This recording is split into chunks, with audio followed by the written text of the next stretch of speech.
batela mikongo.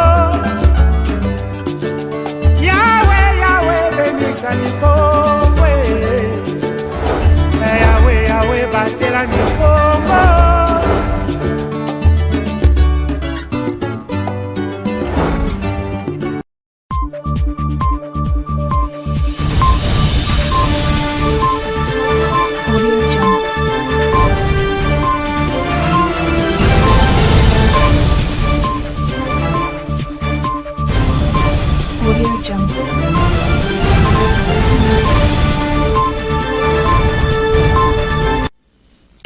Vous avez choisi Ma Bannière Télévision pour vous informer. Mesdames et messieurs, vous avez opéré un bon choix. Bienvenue dans cette nouvelle session d'information du mercredi 9 octobre 2024. Adoption du calendrier de la session ordinaire du mois de mars à l'Assemblée provinciale du Congo central le mardi 8 octobre 2024. Plus de détails, c'est dans ces commentaires.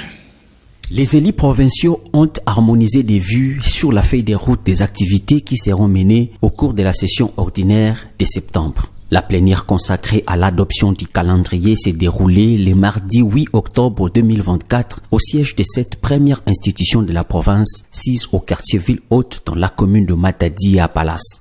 Ce calendrier, adopté à l'unanimité par les élus provinciaux du Congo central, contient de matières législatives et non législatives. Parmi elles, on note une série d'enquêtes, en l'occurrence la gestion du charbon stocké au port international de Matadi, celle liée au fonctionnement des services publics provinciaux dans les postes frontaliers et points de perception des péages sur les routes provinciales. L'audition du maire de Matadi sur les embouteillages et l'insalubrité dans la ville portière de Matadi, examen et adoption du projet d'édit budgétaire du Congo central, exercice 2025, l'audition des directeurs provinciaux de la Société nationale d'électricité, SNEL SA et de la Régie des eaux, les projets d'édit portant protection de la langue kikongo, pour ne citer que cela.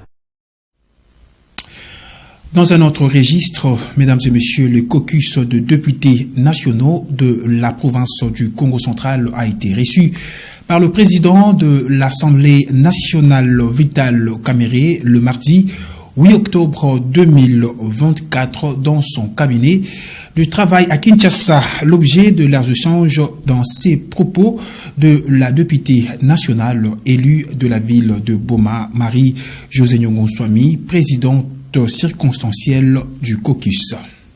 En dehors de la criminalité urbaine, mais il y a de sérieux problèmes de sécurité le long de nos frontières.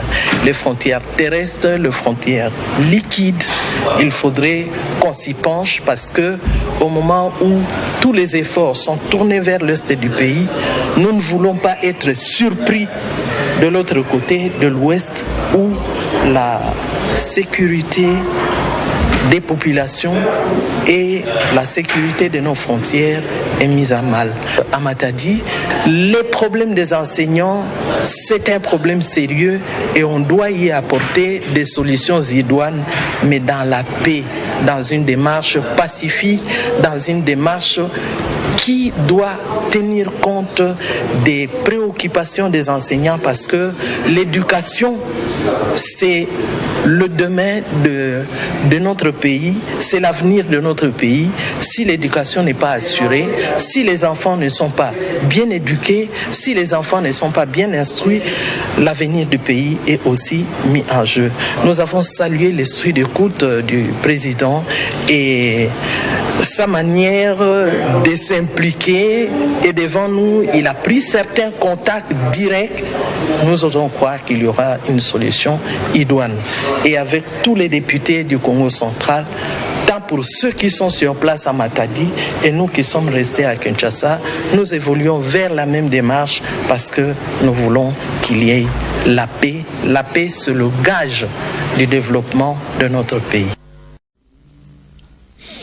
Depuis sa création en 1987, l'inspection générale de finances a enfin son propre bâtiment de 9 niveaux construit sur fonds propres. Cet immeuble qui désormais va abriter le service de l'IGF a été inauguré le mardi 8 octobre 2024 par le chef de l'État congolais, Félix Antoine Tshisekedi Tshilombo.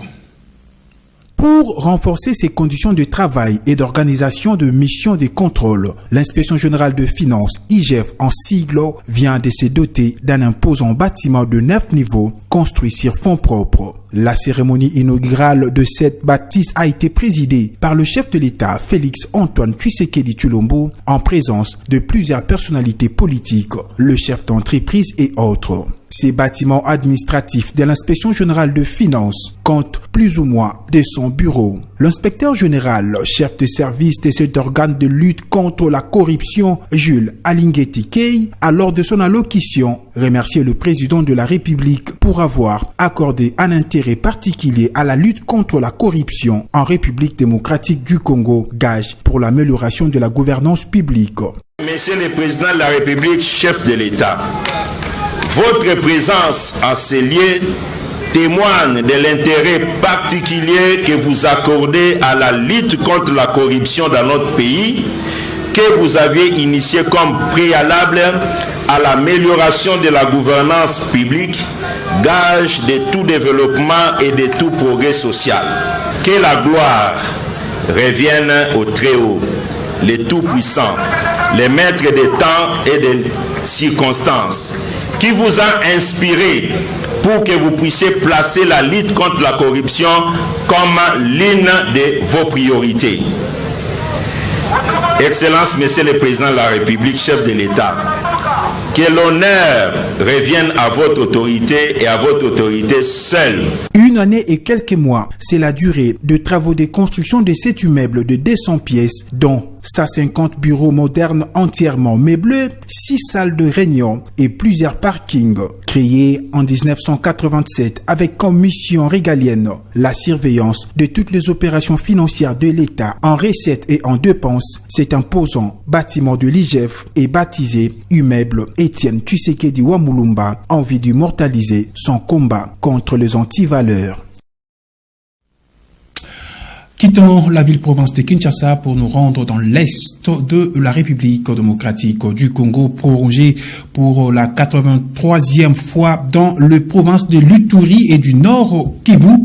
L'état de siège instauré depuis le 3 mai 2021 par le chef de l'État, Félix Tshisekedi, pour sécuriser la population contre les attaques de rebelles dans ces coins du pays ne cesse de faire parler d'elle. Un élément signé Fallon Kenge.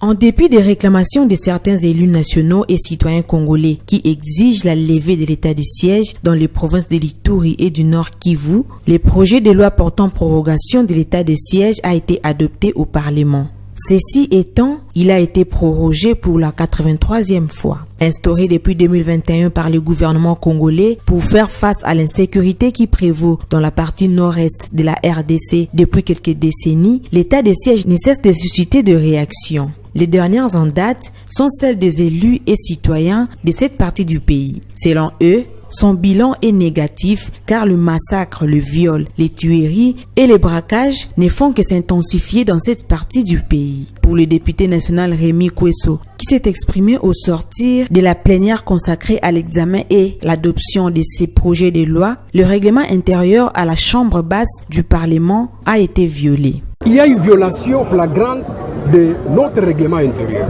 dans le sens où, lorsque le ministre a présenté la loi, il fallait qu'il y ait débat. Ça a été fait. Et après débat, il fallait qu'on écoute encore les ministres pour des réponses. Ça a été fait. Mais à ce moment-là, le président allait appeler les députés pour qu'on reçoive d'abord la loi au niveau de la plénière. Ça a été fait. Mais curieusement, le président considère que la recevabilité devient automatiquement l'adoption de la loi qui était sous examen. Ce qui viole effectivement l'article 97 de notre règlement intérieur. Peu avant, le caucus des députés nationaux des provinces concernées se sont également prononcés contre la prorogation continue de l'état de siège.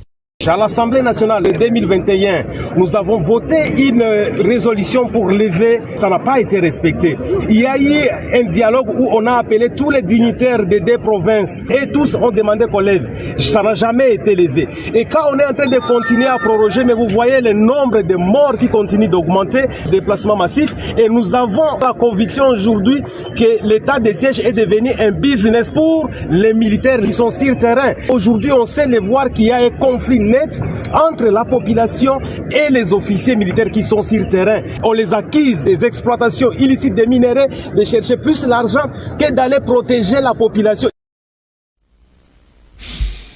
Parlons justice dans cette session d'information, mesdames et messieurs. Au total, 7 magistrats de la Cour d'appel de Kamina, dont la province de Haut-Lomami et un avocat ont été condamnés à de peines allant jusqu'à 7 ans de prison pour corruption. À en croire le procureur général près la Cour de cassation, Firmin Mvonde Mambou, ce n'est que un début.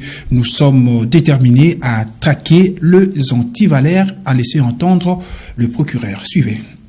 Je l'avais dit tout à l'heure la journée que le ministère public s'est déployé coréen pour faire venir à Kinshasa tous les magistrats qui étaient concernés par les faits de la corruption, principalement les juges de la Cour d'appel de Haut-Lomami à Kamina. Aujourd'hui, le verdict est tombé. La forte peine de 7 ans de cette peine principale, accouplée aux peines complémentaires. Et je dois dire que je suis satisfait dans la mesure où c'est encore un signal donné aux magistrats qui doivent absolument entrer dans les rangs. Dans les rangs, selon la vision du chef de l'État, je dis bien.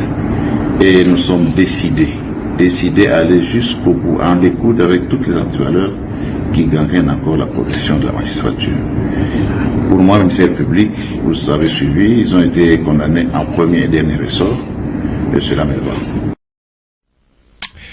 L'exécutif national a concrétisé sa promesse. Il est allé au chevet de victimes du naufrage survenu dans les lacs Kivu le jeudi 3 octobre dernier. La ministre nationale des Affaires sociales, Action humanitaire et solidarité nationale, Aziza Mounana, a remis de cercueil pour l'inhumation de décès un lot de médicaments pour la prise en charge de malades aux médecins directeurs de l'hôpital provincial du Nord Kivu le mardi 8 octobre 2024.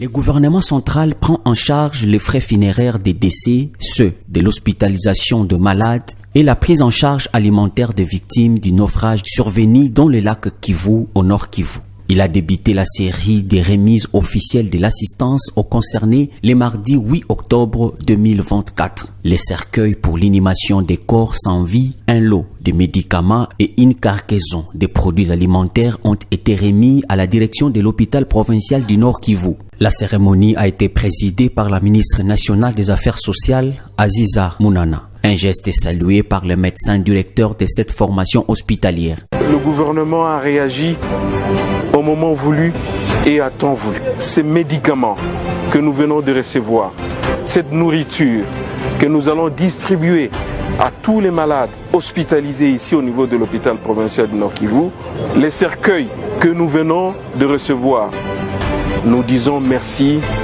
au gouvernement national, représenté ici par le ministre chargé des Affaires sociales. Le représentant des victimes a trouvé des justes mots pour remercier le gouvernement central. Nous ne pouvons que réitérer nos remerciements par rapport à ces dons du gouvernement. D'abord au président de la République, car nous avons notre maman chargée des sociales dans notre République et qui est d'une manière permanente ici chez nous.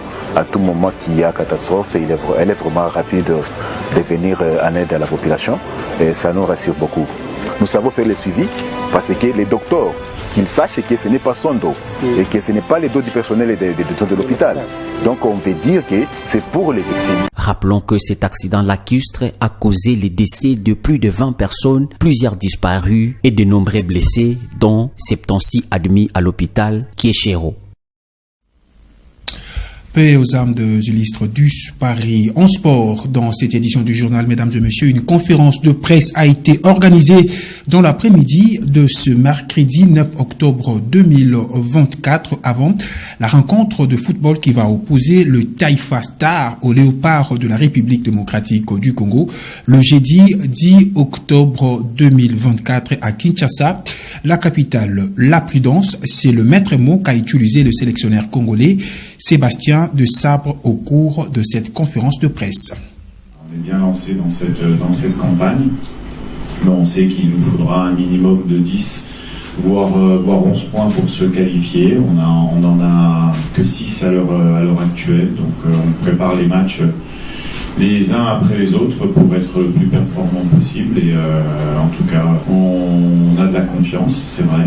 On joue à domicile avec des résultats qui sont bons à domicile. Maintenant, chaque match a sa vérité. Il faut être très, très vigilant. On connaît notre adversaire. On sait que c'est une équipe qui reste sur 5 matchs où elle n'a pas perdu. Elle prend très peu de buts. Elle s'est imposée en Guinée. C'est un bel adversaire. Donc il nous faudra être bon demain pour remporter le match. Si Chancel Mbemba est sélectionné, c'est que il est apte à jouer, bien sûr. Sinon, il sera au même titre que d'autres joueurs pas dans la liste pour indisponibilité. Là, Chancel a fait de très bonnes séances depuis qu'il est arrivé. Il y a un programme athlétique, bien sûr. Donc, tous les joueurs sont opérationnels. Cette note sportive vient de sanctionner cette édition du journal du mercredi 9 octobre 2024 sur les antennes de Ma Bannière Télévision. Mesdames et messieurs, d'ici là, portez-vous bien et bonne suite des programmes sur nos antennes.